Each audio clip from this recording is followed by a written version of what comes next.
Well, happy Monday morning to you, everyone, and welcome back to Morning Musings. My name is Don K. Preston. I am the president of Preterist Research Institute of Ardmore, Oklahoma. We are in the midst of a study of the nature of the kingdom of God. Before we get back into that, let me remind you, Preterist Pilgrim Weekend, July 14th through the 16th, 2016, of course. Our theme this year is the fallacy of amillennialism.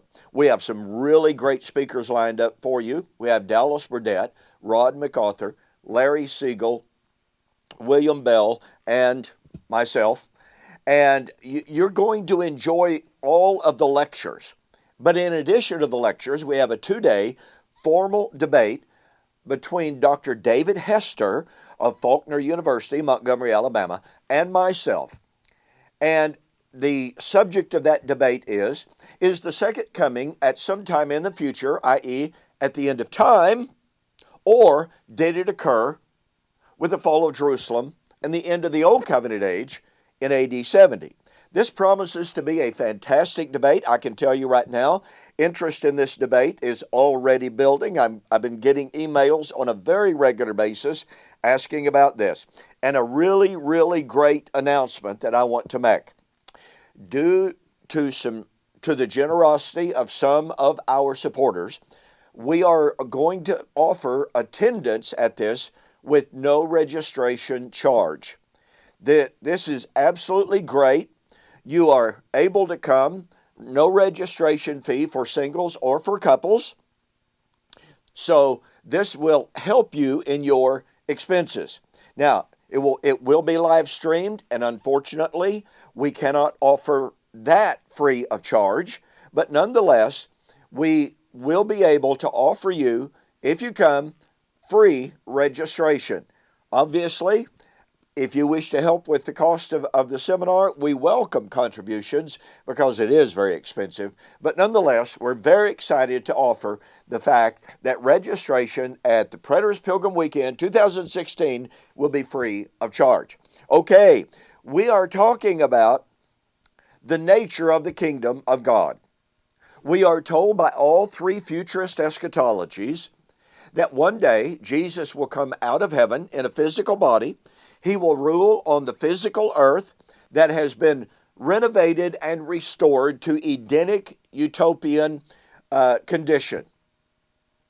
And that's the dominant view.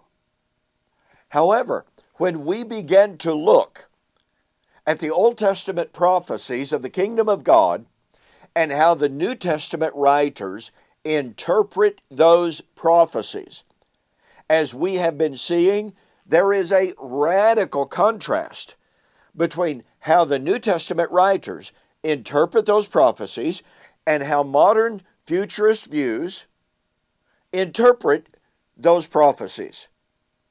We've been looking at Ezekiel 37 and 2 Corinthians chapters 3 through 7.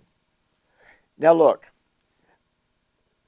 this study could go on endlessly, but I want to focus in the next few presentations on a single word. It is found in Isaiah 49.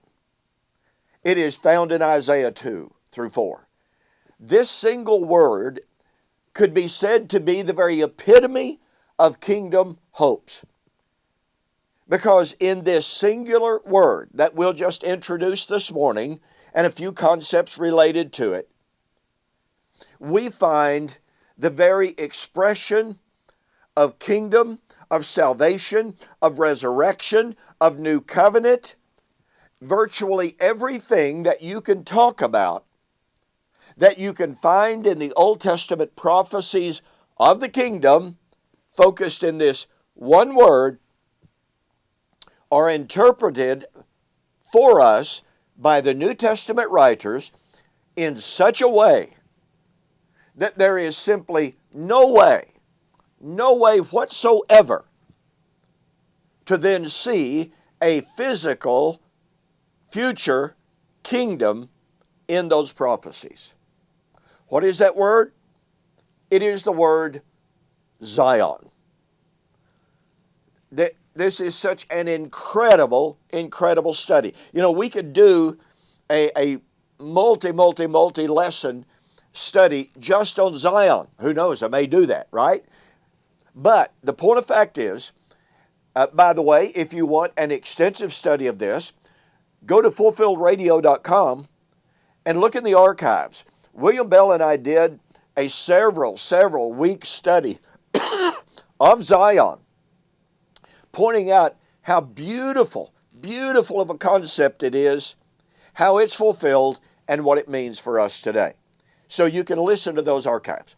In the meantime, just as introduction to what will come, in the Old Testament, in Isaiah chapter 2, verse 2 and following, it shall come to pass in the last days that the mountain of the Lord's house shall be established in the top of the hills, shall be exalted above the mountains. And many people will say, come, let us go up to the mountain of the house of the Lord. Because the word of the Lord shall go forth from Zion, Jerusalem, and his law from Zion. This is just one of the many Old Testament prophecies concerning the kingdom, concerning Zion. So what does it tell us? It tells us that the new covenant would flow from Zion. Isaiah 24 through 27, known as the little apocalypse, predicted the rule of Yahweh from Zion. Isaiah 24, 21 and following. And it would be on this mountain in Zion that the Messianic banquet would be established, Isaiah 25, 6.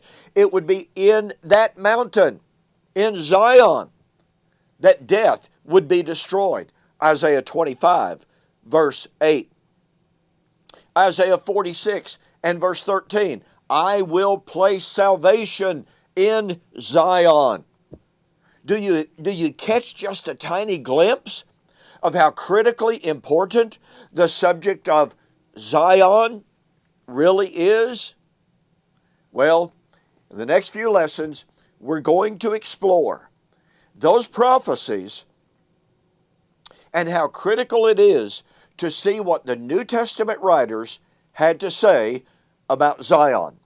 And we will begin to do that on the flip side.